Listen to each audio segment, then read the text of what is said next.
नमस्कार, स्वागत है आपका आचार्य वाणी में और मैं आचार्य डॉक्टर विक्रमादित्य आपके साथ हूँ। नवरात्र के सुंदर दिवस, माँ भगवती की आराधना करने का अवसर, माँ भगवती के विभिन्न स्वरूपों का ध्यान करने का सुंदर अवसर है। सिद्ध मुहूर्त है ये नवरात्र। ऐसे में शास्त्र की विधि के अनुसार से, शास्त्र में वर्णित कार्यों के अनुसार से यदि आप माँ भगवती के स्वरूपों का ध्यान करते हुए उनके निमित्त यज्ञ करें, उनके प्रार्थना करें तो आपकी मनोकामना सिद्धि के योग बन जाते हैं। नवरात्र का तृतीय दिवस माँ भगवती चंद्र घंटा की आराधना करने का अवसर है। चंद्र घंटा स्वरूप जो है भगवती का बड़ा चमत्कारी स्वरूप कहा जाता है। कहा जाता है कि यह भगवती का जो शक्ति का स्वरूप है, तीसरे दिन की शक्ति का जो स्वरूप है, नवरात्र के तीसरे दिन इनके शिव विग्रह की आराधना करने से समस्त प्रकार की विजय प्राप्त हो जाती है। विजय और मन से समस्त प्रकार के भय दूर हो जाते हैं। भय दूर करने का सबसे बढ़िया दिवस।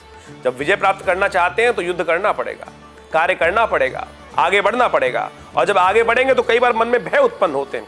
उन समस्त भयों को दूर करने के लिए भगवती का दिव्य स्वरूप है। सिंह पर आरूढ़ माँ भगवती और अष्टादश 8 भुजा धारण करने वाली विशेष तौर पे माँ भगवती हैं अष्टभुजा के अंदर, और उनका ध्यान करने का जो शास्त्र में नियम बताया गया है, इनके विभिन्न स्वरूप शास्त्र में वर्णित हैं और इनके हाथों में विभिन्न प्रकार के आयुध शास्त्र में बताए गए हैं। इनके 10 हाथ शास्त्र में बताए गए हैं और उन 10 हाथों में विभिन्न प्रकार के आयुध शास्त्र में वर्णित हैं और इनका वाहन सिंह स्वरूप है। कहा जाता है कि भगवती समस्त प्रकार के भयों को दूर करती हैं और इनकी पूजा करने से समस्त प्रकार के जीवन के कष्ट दूर हो जाते हैं। दुर्गा सप्तशती के 4th अध्याय में एक आख्यान आता है, जब देवताओं की मनोकामना पूर्ण हुई, जब देवताओं की मनोकामना पूर्ण हो गई, महिषासुर नाम के राक्षस का संहार माँ भगवती के द्वारा कर दिया गया, तो देवता बड़ा प्रसन्न हुए।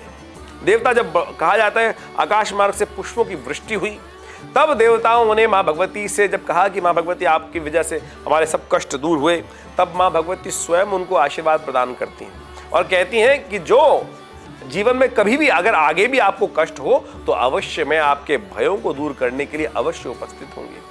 तब कहा जाता है कि एक स्तोत्र निकला 32 नामावली जो दुर्गा जी की है, दुर्गा दुर्गातिशमनी, दुर्गा पद निवारणी, दुर्गमच्छेदनी, दुर्ग साधनी, दुर्गनाशिनी, दुर्गतोद्धारणी, दुर्गनिहंत्री, दुर्गमापा, इस प्रकार से नामावली की है। और अंत में कहा गया है पठेत सर्व भयान मुक्तो भविष्यति नशन शया। तो इनका ध्यान कर लेने से जीवन के समस्त कष्ट दूर होने के अद्भुत अवसर प्राप्त हो जाते हैं। तो आप प्रयास करें कि इस नवरात्र के तृतीय दिवस पर माँ भगवती का सुंदर तरीके से पूजन करें, षोडशोपचार पूजन करें। ओम हिरण्यवर्णाम हरणीम सुवर्ण रजस्रजाम चंद्राम हिरण्मयीम लक्ष्मीम जातवेदो मावा, इस मंत्र का कहते हुए भगवती को स्नान कराएं, उनको पुष्प अर्पित करें।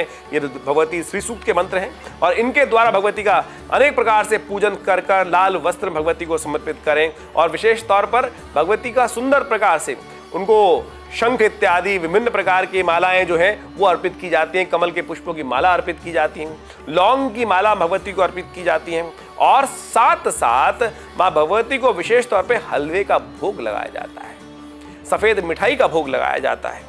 इस प्रकार से पूजन करने से कहा जाता है कि समस्त प्रकार के कष्टों को दूर करने के अद्भुत योग बन जाते हैं और माँ भगवती आपको विजय का आशीर्वाद प्रदान करती हैं। इस चमत्कारी स्वरूप भगवती का ध्यान कर लेने मात्र से, उनका दर्शन कर लेने मात्र से, उनके समक्ष यज्ञ कर लेने मात्र से समस्त प्रकार के कष्ट दूर होने के योग बन जाते हैं। आपकी मनोकामना सिद्धि के योग बनेंगे। धन्यवाद।